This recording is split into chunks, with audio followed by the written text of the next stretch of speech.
The wrecked bodies of those who had gone in search of Pandora's box lay before him, and at once Kratos knew who was responsible. For this was not the first time he'd seen the ruin Ares and his minions had left in their wake. Kratos had experienced it firsthand years before. The youngest and boldest captain in the Spartan army, Kratos inspired fierce loyalty in his men. It had always been enough to carry them through any battle, until this day. The barbarians to the east numbered in the thousands, and descended on the Spartans without mercy.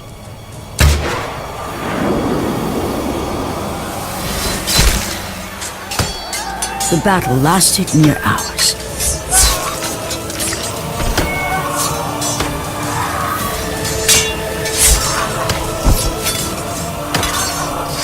The discipline and training of the Spartans did little to stem the tide of the merciless barbarians.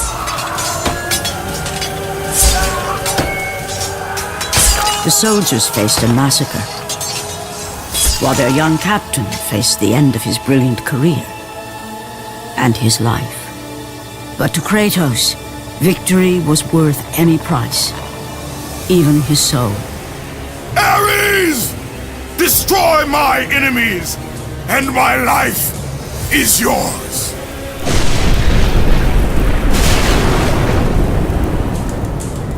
That desperate call for aid would come to haunt Kratos for all his days. By the gods, what have I become?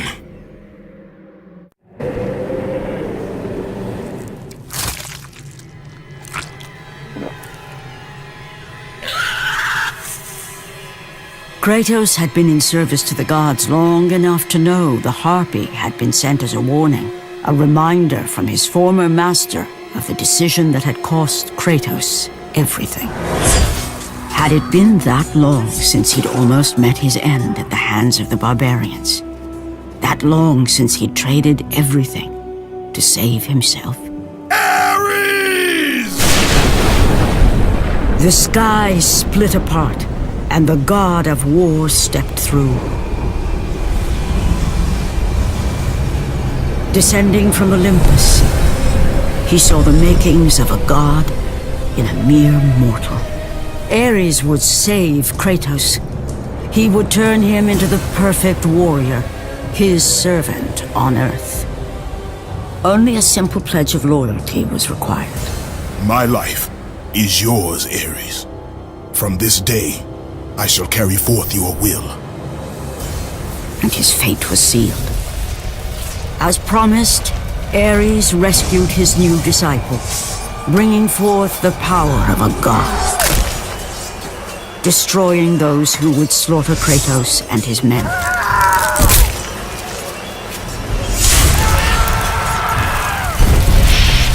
As for Kratos, no mere sword and shield would befit the newest servant of the god of war.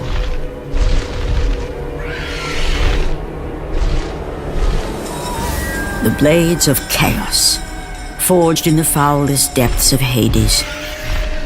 Once attached, the chains remained so, chained and seared to the flesh, a part of the bearer's body, a permanent reminder of Kratos' pledge. In return, ultimate power. The rage of Ares exploded from within. But soon, he would learn the true cost of such power. A cost too high even for Kratos to pay. Wretched beast! I know who it is you serve! Return to your master! Tell the god of war I am his no longer. Tell him he is not safe while I walk the earth. I will find Pandora's box, and I will use it to see him tremble and fall before me. The path before Kratos was clear, but still, the memories came rushing back, as familiar and permanent as the blades chained to his wrists. Memories of what he'd done in the name of Ares. Memories of how he'd become a servant to the god of war. A beast his humanity robbed, and replaced only with the will to murder. No one was safe. Entire armies fell before Kratos and the soldiers who followed him on his unending path of conquest, all in the name of his master. Those who offered resistance of any kind were dealt with quickly. They've built this temple to offer prayers to Athena! This entire village stands as an affront to Lord Ares! Burn this village! Burn it to the ground! Emboldened by the god of war, Kratos' army was ruthless, feared throughout the world for their brutality. All that mattered was conquest in the name of Kratos, their great leader, who had become near invincible. He feared nothing. But there was something about this temple, something forbidden. All his instincts told him he should never cross its threshold. Never step inside. Beware, Kratos. The dangers in the temple are greater than you know. But the village oracle's warning fell on deaf ears. His ambition would not be denied. All who opposed him would die.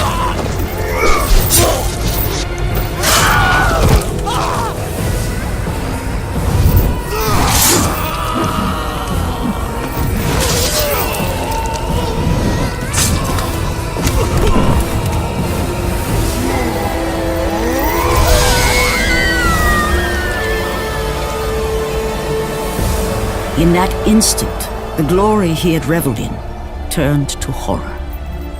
The image of his two final victims would stay with him for all his days.